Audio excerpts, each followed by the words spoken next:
Halo Lur, Assalamualaikum. Kembali lagi di channel kesayangan kita sendiri, Purba Production. Saya Dika selaku host magang di Purba Production. Di sini kita akan membahas tentang sejarah Desa Ngelanggeran. Tentunya saya tidak sendirian. Saya ditemani oleh seseorang yang sudah mumpuni dalam bidangnya, pemerhati sejarah, pengelola desa wisata, dan juga beliaunya lahir di Desa Ngelanggeran. Tonton terus hingga selesai ya Lur.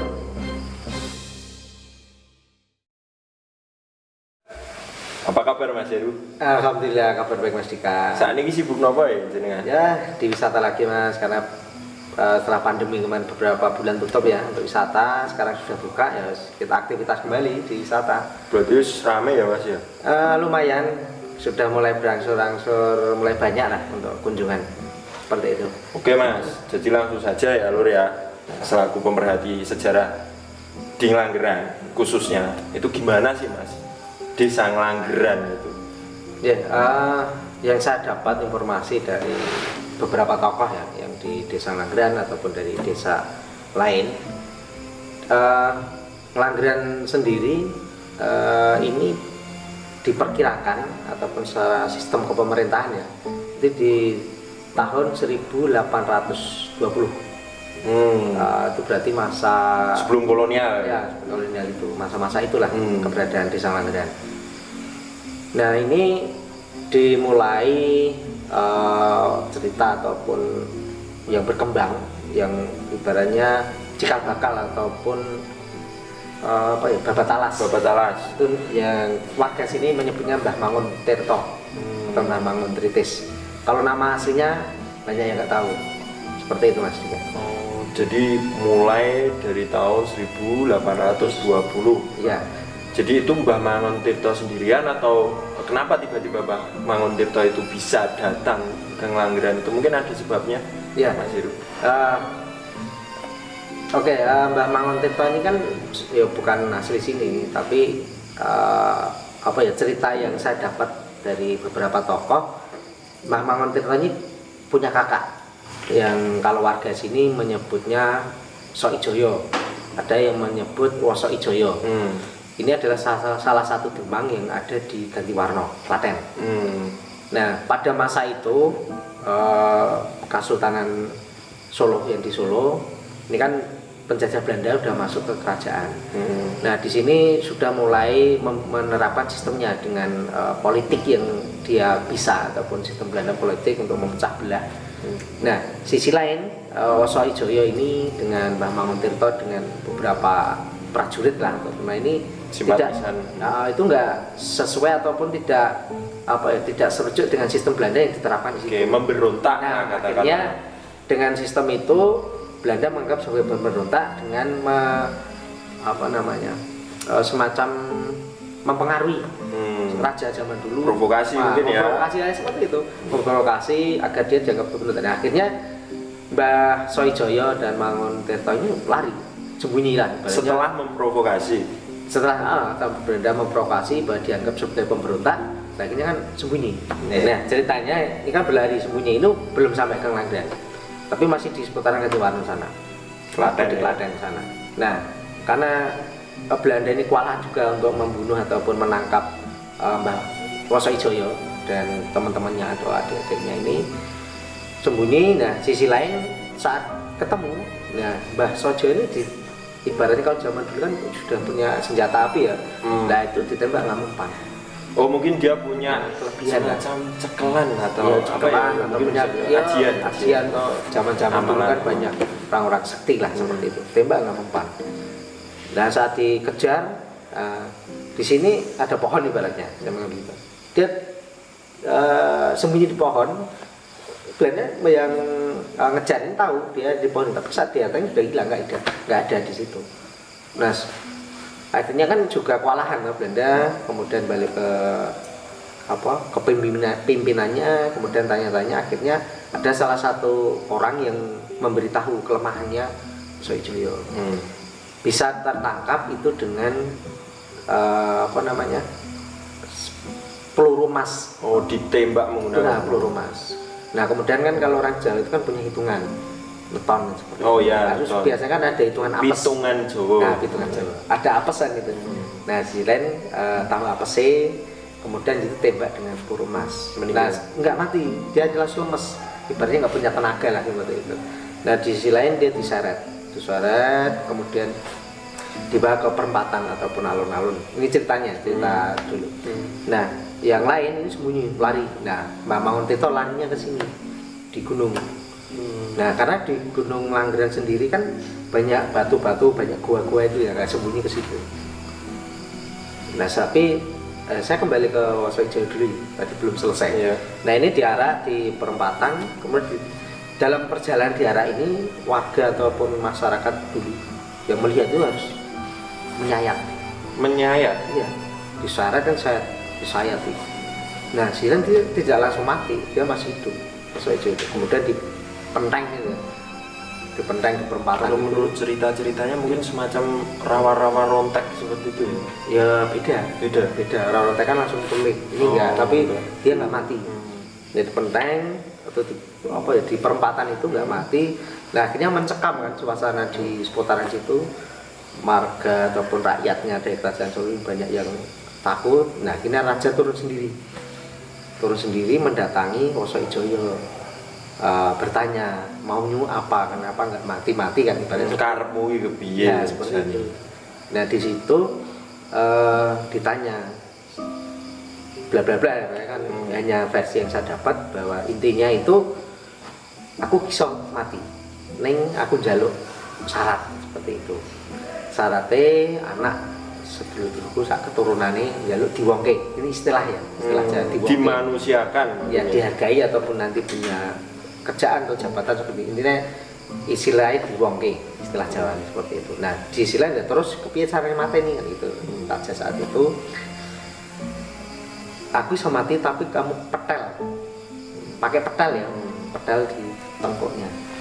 Oke, sampai pedal di tengkuknya itu ya Mas. Iya. Mungkin biar lebih rileks, monggo bisa disambi seruput Siap. kopinya atau mau ruko-ruko, nggak apa-apa. Ya, kita juga Di ruko. Siap. Nah itu seperti itu Mas Dika. Jadi saat dipenggal, nah itu suasana langsung mencekam, ibaratnya langit langsung gelap. Karena punya kelebihan ya orang sakti itu. Nah akhirnya kan mempengaruhi kondisi alam. Itu meninggal. Iya, Dipenggal. dipenggal itu dia tertawa lah, lepas langsung meninggal atau mati seperti itu. Saya merinding tenan. Nah, sampai situ kan langit gelap beberapa hari, seperti itu baru mulai keadaan suasana sudah mulai cair. Nah, sampai situ kan dimakamkan di daerah Gantiwarna, Wosoijoyo. Sekarang makamnya masih Masih ada. Ada salah satu warga ataupun tokoh masyarakat yang tahu makamnya. Kemudian yang kita kembali adiknya tadi, Mbah Manguntirta. Nah, itu kan sembunyinya ke daerah batu-batu yang ada di Langgeran. Nah, dia tidak hanya sembunyi saja di sini, dia juga gerilya. Malam dia ke arah Klaten itu, daerah Klaten Solo, dia membunuh tentara VOC atau Belanda itu. Balik lagi sini itu membawa lumbung pakannya VOC, membawa beras ataupun kebutuhan-kebutuhan untuk menghidupi para pengikutnya itu. Ya, mengikuti sini. Berarti beliau itu nggak sendiri kan Nggak posisinya. sendiri, ya.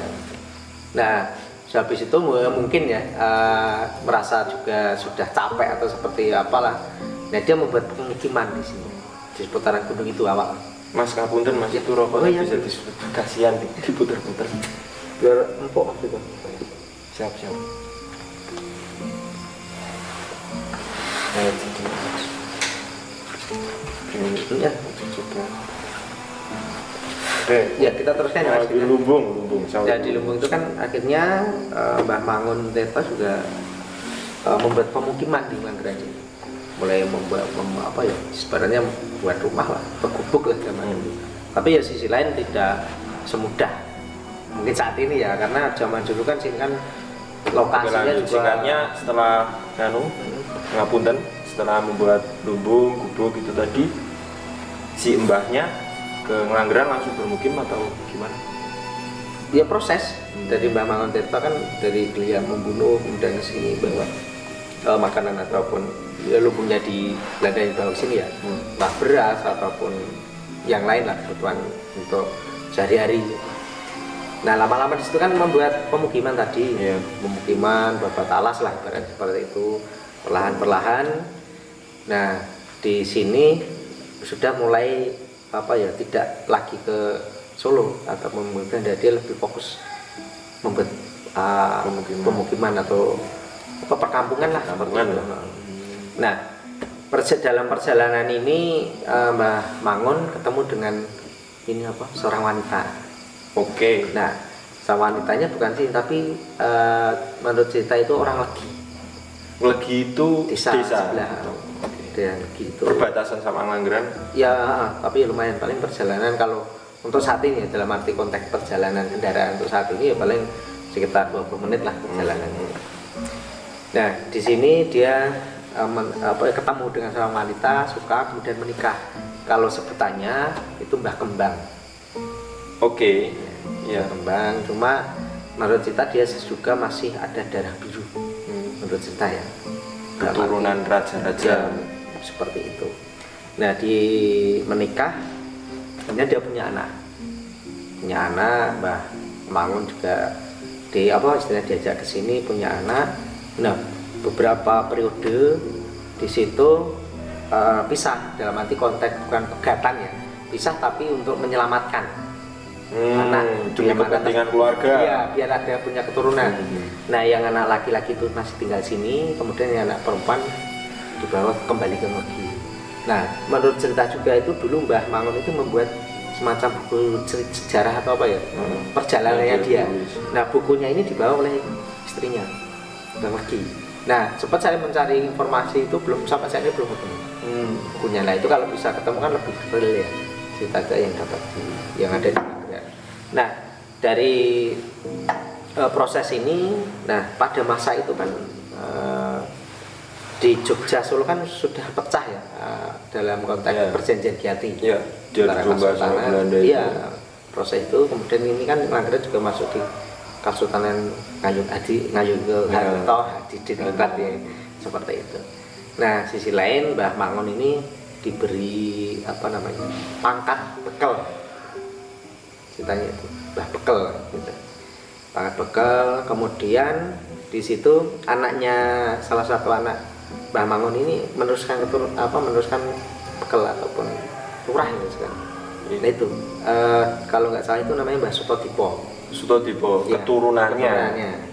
Kemudian Mbah Sutodipo punya anak lagi, keturunannya Mbah Ranurjo. Itu udah dipanggil lurah atau masih bekel, Mas? Nah, kira-kira sepengetahuan. Kalau Mbah Suto ini mungkin masih bekel ya. Saya juga nggak apa. Tapi kalau Mbah Ranu ini sudah lurah. Nah, seperti itu. Kalau di total semuanya, Ngelanggeran ini habis berapa lurah sih, Mas? Sampai sekarang dari Sutodipo dan yang Mbah, saya kan nggak terlalu hafal ya. Yeah. Tapi sempat sih saya tulis juga. Jadi kan Mbah, kita kembali ke yang babat kan Mbah Mangun, kemudian Mbah Suto, Dipo, Mbah Ranu, Mbah Susito, Mbah Jotono, terus Hartono, kemudian Hartono Senen, kemudian dulu masa perubahan itu kan perubahan peraturan PJ-nya itu Pak Carik, nah, Pak Sulimin, kemudian kembali Pak Senen lagi, kemudian sekarang Pak Tito yang terpilih untuk tahun ini kan itu. Berarti baru habis 7. Ya itu. Lurah ya. Tapi kan dulu masanya lama. Bisa 20, Pak Hartono sendiri kan sekitar 24 tahun itu. Okay. Belum ada peraturan sekarang kan lama ya proses menjabat sebagai lurah itu. Dalam konteks ini Ngelanggeran itu nama peralihan nama itu diperkirakan antara Mbah Ranur, Mbah Sutodipo, Mbah Ranurjo. Itu namanya pelanggaran. Nah itu ada filosofinya, Dika. Jadi filosofinya itu adalah setiap ada perbuatan buruk atau jahat suatu saat akan terungkap atau tertangkap. Itu filosofi yang ada di Ngelanggeran. Oke, Mas Heru. Ya. Cukup banyak yang kita bicarakan pada kesempatan kali ini, dan cukup banyak juga pengetahuan-pengetahuan yang saya dapat di sini. Begitu lor, jadi asal usule Desa Ngelanggeran ini kurang lebih ngono kuwi. Seperti apa yang disampaikan Mas Heru, ya intinya matur nuwun lah Mas Ya, Heru sama-sama. menyalakan waktunya berbagi cerita di sini. Ya. Dan terima kasih juga dulur-dulur, nantikan video selanjutnya. Sampai jumpa. Assalamualaikum.